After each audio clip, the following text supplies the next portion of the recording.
আজকে স্বপ্ন দেখলাম বিএনপির মহাসচিব মির্জা ফখরুল ইসলাম আলমগীর স্যার আমার বাসায়। তো বাসায় আসলেন, ফ্লোরে এসে বসলেন। আমার পানি দেওয়া রাতের ভাত ছিল, ওইটা আমি খাবো, সো উনিও আমার সাথে বসলেন। তো সামথিং তরকারি ছিল, আমি ছোটো বোনকে বললাম একটা ডিম ভেজে ওনাকে দাও। তো আমি বললাম আমি তো আপনাকে চিনে ফেলছি, তো আপনি তো বিএনপির মহাসচিব মির্জা ফখরুল ইসলাম আলমগীর স্যার। তো উনি আমাকে বললেন যে থ্যাংক ইউ আমাকে চেনার জন্য। তাই আমি বললাম আপনি কেন আসছেন, আপনি কোনো না কোনো উদ্দেশ্য নিয়ে তো আসছেন, তাই না? তো উনি বললেন যে আমি কিছু বলতে চাচ্ছি না, আমি আগে খেতে চাচ্ছি। সো যাই হোক, উনি খাচ্ছিলেন। তো আমাকে কালকে একজন নেতা বলেছিল যে কোনো ক্রমে, তুমি তো অনেক আগে থেকেই বিএনপি ক্রমে জানি। তা আমি একটা কথা বলি প্রায় মানে ওনার সাথে দেখা হলে বা আদারওয়াইজ, যে শুক্র 8 দিন ধরে বিএনপি যারা করে তারা আজকে বড় বড় নেতা। সো এই কথাটা নাকি ওই নেতা মাইন্ড করছে। সো এটা সত্যি কথা, সত্যি বলতে হবে ভাই, সত্যিটা জানতে হবে, সত্যিটা বলতে হবে, এই অধিকার থাকা উচিত সবারই। তোমার মাইন্ডে লাগছে, তো তুমি যদি শুক্র 8 দিনের যদি নেতা না হইয়া থাকো, তাহলে তোমার এই কথা মাইন্ডে লাগার কথা না।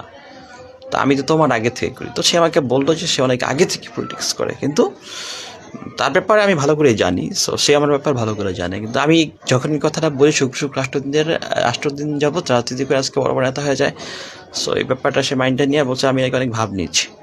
সো সে আমাকে একটা কথা বললো, দেখো তোমার কয়জন চিনে, মানে আমাকে কয়জন চিনে। সো আসলে তো আমাকে কয়জন চিনে, সে আমাকে বলতো যে থানা থেকে শুরু করে মহানগর এবং জেলা পর্যন্ত অনেক বড় বড় নেতা যারা সভাপতি পদ, সেক্রেটারি পদ বা যারা ইলেকশন করে তারা আমাকে সবাই চেনে। সো আমি ভাবলাম, ব্যাপারটা শোনার পর আমার না সিরিয়াসলি মাইন্ড লাগছে। আমি এতদিন যাবৎ পলিটিক্স করি বা এতদিন যাবৎ রাজনীতি করি, রাজপথে ছিলাম, মারি খেয়েছি, বাসায় আসতে পারি নাই, এলাকার টুকটাক সবাই জানে। তো আমি হচ্ছে জেন্টাল পলিটিক্স করি। তো আমার মতন অনেকেই আছে এরকম জেন্টালি পলিটিক্স করে, মানুষের অন্যায় বিরুদ্ধে যে দাঁড়ায় এবং ন্যায়ের পক্ষে কথা বলি। আমরা কিছু মানুষ সুবিধা মানে আছি, এরকম কিছু মানুষ আছে। সো তার ক্যাটাগরির মধ্যে আমি হয়তো বা একজন নিজেকে দাবি করছি। কোথায় চাঁদাবাজি হলে, খারাপই হলে সেটাকে আমি নিজের কাছে খারাপ লাগে যে দলের বদনাম হবে, দলের কিছু হচ্ছে, সো এটার জন্য আমার খুব কষ্ট হয়। তো আমি অনেককে না বলি, বা যারা চাঁদা টাদা তুলে বা চাঁদা এই বিষয়গুলো আমি সবসময় অ্যাভয়েড করে চলি যে এটা করা যাবে না। আমি সবাইকে দেখা হলে বলি ভাই এটা করবেন না, ভোট নষ্ট হবে, সামনে যেহেতু নির্বাচন, আমরা চাই না বিগত বছর বা 17 বছর যা করেছিল অন্য কোনো সরকার, সেটা যদি আমরা করি তাহলে মানুষ আমাদের থেকে আস্থা হারিয়ে ফেলবে। সো আপনারা কেন করতে যাবেন? সো এই বিষয়গুলো আমি সবসময় কথা বলতাম।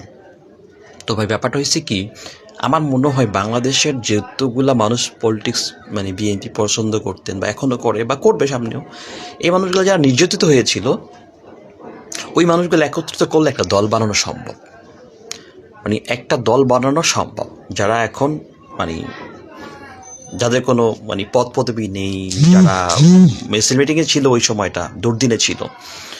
সো তাদেরকে মূল্যায়ন করা হচ্ছে না। এখন দেখলাম অনেক জায়গাতে যারা আওয়ামী করতো তাদেরকে মানে দলে ঢোকানো হচ্ছে, যারা মাঠে ওরকম সক্রিয় ছিল না তাদেরকে এখন সক্রিয়ভাবে নিয়ে আসা হচ্ছে। সো যারা মায়ের খেয়েছে একটা সময়, যারা নিযুক্ত হয়েছে, তাদের কোনো খোঁজ খবর রাখতেছেন না। তো মির্জা ফখরুল ইসলাম আলমগীর স্যার খাওয়া দাওয়া শেষ করলেন, তারপরে বললেন যে জনাব তারেক রহমান স্যার আমাকে পাঠিয়েছেন।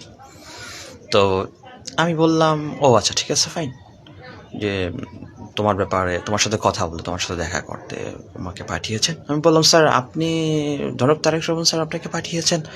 বললাম হ্যাঁ পাঠিয়েছেন। আমি কি আপনি আমাকে চিনেন স্যার? তুমি আমাকে বললেন যে হ্যাঁ অবশ্যই তোমাকে আমি চিনি, তুমি মার খেয়েছিলে অথবা তুমি আমাদের বিভিন্ন প্রোগ্রাম ছিল, আমরা অবজারভেশনের মধ্যে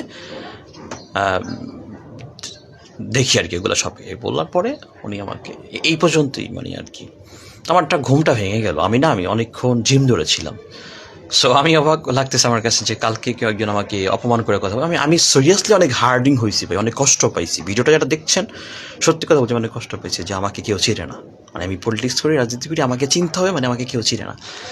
তো মির্জা ফখরুল ইসলাম আলমগীর স্যার যেটা বললেন আমাকে, বললেন যে আমি তোমাকে চিনি, সো স্যার আমাকে পাঠিয়েছেন। তো স্বপ্নে অনেকক্ষণ ব্যাখ্যা করে চিন্তা করলাম যে ব্যাপারটা তো সত্যি, যে তারেক রহমান স্যার হচ্ছে লন্ডন, তো উনি কেমনে আমার বাসায় আসবেন?